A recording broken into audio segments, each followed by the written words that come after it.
कंचन के बेटे ऋषि की शादी कहीं नहीं हो रही थी। एक तो ऋषि मोटा, ऊपर से कमाई भी कोई खास नहीं। लेकिन कंचन को तो शौक था मॉडर्न बहू लाने का, और उसे एक दिन ऐसी लड़की मिल भी जाती है। हमें तो आपका ऋषि बहुत पसंद है, लेकिन मैं आपको साफ साफ बता देती हूँ, मेरी बेटी के शौक थोड़े से अलग है बहन जी। अरे बहन, हमें सब पसंद है। आपकी प्रियंका जैसी लड़की की तलाश मुझे कब से थी। जींस पहनकर अंग्रेजी में गिटर पिटर बोला करे। अरे बहन, जरा सुन तो लो, मेरी बेटी के शौक क्या क्या है। अरे नहीं नहीं बहन, बस लड़की को देख लिया तो सब कुछ देख लिया।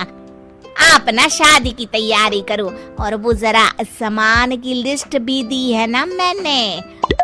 हाँ बहन जी, सारा सामान शादी से एक दिन पहले ही आपके दरवाजे आ जाएगा।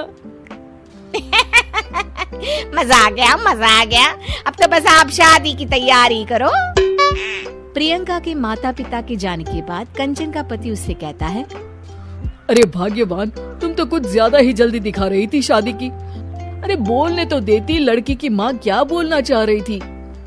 अरे आप चुप रहिए जी, कुछ पता भी है आपको, बस मुफ्त में बोले जा रहे हैं। मेरी दोस्त शशि की बहू देखी, लंबी पतली और पढ़ी लिखी, हजारों में कमाई और संस्कारी भी। अरे पर जब वो मेरी बहू देखेगी तो जल भुन जाएगी। लेकिन तुम तो शादी ऋषि के लिए कर रही हो ना, या शशि के लिए? तुम्हारा लड़का कुछ कमाता भी नहीं है, और शरीर भी भगवान की दुआ से फूलता ही जा रहा है। फिर बोले आप हैं? फिर बोले आप? मैंने कहा ना, प्रियंका जैसी जींस पहनकर अंग्रेजी झाड़ने वाली बहू किस्मत वालों को ही मिलती है। चुप रहिए आप। पति के लाख कहने पर भी कंचन ऋषि की शादी प्रियंका से करवा देती है। लेकिन प्रियंका जैसे ही घर में आती है, वैसे ही जोर जोर से चिल्लाकर नाचने लगती है।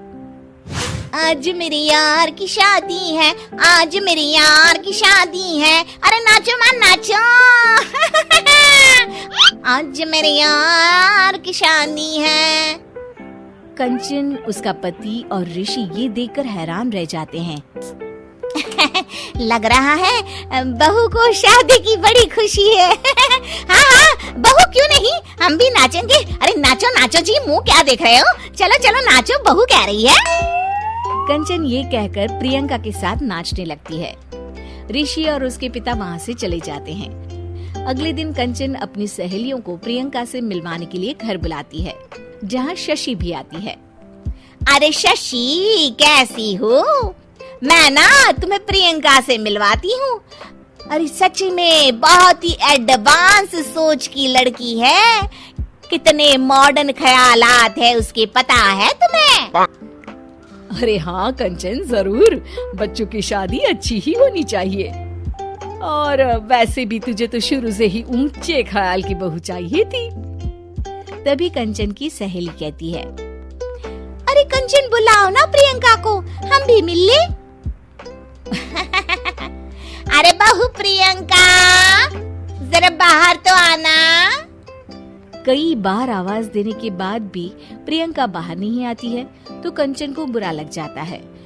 वो उसे लेकर बाहर आती है, लेकिन ये क्या, प्रियंका लड़खड़ाती हुई बाहर आती है और उसके हाथ में शराब की बोतल होती है।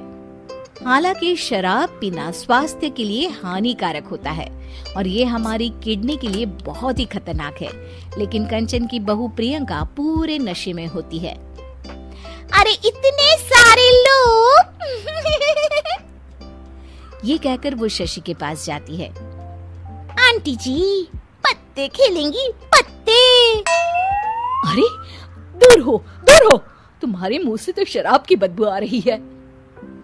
अरे कंचन, माना तुम्हें मॉडर्न बहू चाहिए, लेकिन आधुनिकता का मतलब ये तो नहीं ना।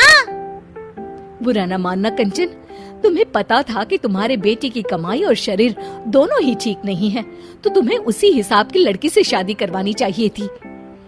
ऐसा कहकर सभी औरतें वहाँ से चली जाती है। तभी प्रियंका की माँ कंचन के घर आती है। अरे बहन जी, बड़ी चालाक निकली आप तो। बिना बताए अपनी पियक्कड़ बेटी मेरे लायक बेटे के गले में बांध दी। आय हाय, बड़ी आई बिना बताए। उस दिन जब मैं ये बात बता रही थी तो तुम तो सुनने को भी तैयार नहीं थी। अब भुगतो तुम। ये कहकर वो वहां से वापस चली जाती है। सबके जाने के बाद कंचन अपना सर पकड़ लेती है। हाय रे, आधुनिकता की अंधी दौड़ में मैं अपनी संस्कृति ही भूल बैठी थी। अब तो राम ही बचाए मुझे।